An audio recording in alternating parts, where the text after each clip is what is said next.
savez par exemple qu'il y a des sorciers qui ont lancé le sida. Comment ils ont lancé le sida? Ils voient un chrétien qui est faible, un chrétien qui est encore attiré par la pornographie, un chrétien qui est encore attiré par la dévotion sexuelle. Alors, ils attaquent mentalement le chrétien, ils l'affaiblissent mentalement et ils amènent le chrétien à aller vers une prostituée. Donc, quand le chrétien, soi-disant, va vers la prostituée, il ne sait pas qu'en fait, il est téléguidé par la sorcellerie. Donc, c'est des choses qui se passent. Alors, si vous vivez, par exemple, dans l'impudicité, dans la dévotion sexuelle, ne dites pas que Dieu va vous protéger contre la sorcellerie. Est-ce que vous commencez à comprendre?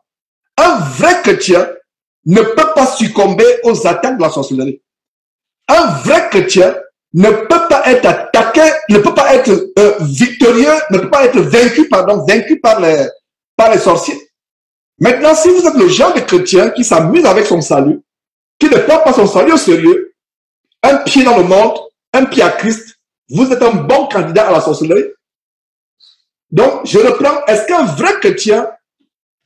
chrétien peut être victime de la sorcellerie? Non, non, non, non, non. Parce que Dieu attend de nous que nous soyons des vrais chrétiens. Un vrai chrétien ne peut pas être victime de la sorcellerie. Alors, voyons notre premier verset. Et c'est un verset sur lequel j'ai mis beaucoup d'accent quand nous avons vu il y a quelques semaines, nous avons étudié le livre de Colossiens ensemble. Colossiens chapitre 3. Nous sommes à la première partie, pour ceux qui viennent de se joindre, la première partie, à savoir, est-ce qu'un chrétien peut être victime de la sorcellerie? Et je viens de répondre à cette question en disant non, un vrai chrétien ne peut pas être victime de la sorcellerie. Il pourrait être attaqué, mais les sorciers n'auront pas la victoire sur lui. Ils vont lancer des missiles, mais ces missiles seront de nul et de nul effet. Seront nuls et de nul effet. Il n'y aura pas de conséquences. Ils vont fomenter les complots. Est-ce qu'ils peuvent fomenter les complots contre les chrétiens?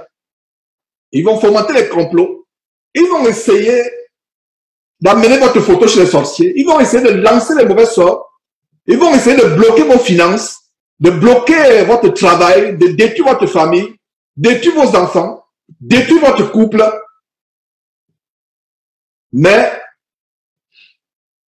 vous ne serez pas une victime. Si et seulement si vous êtes un vrai chrétien et si vous mettez les conseils que nous allons voir tout au long de ce séminaire, de cet enseignement, et il y en a plusieurs conseils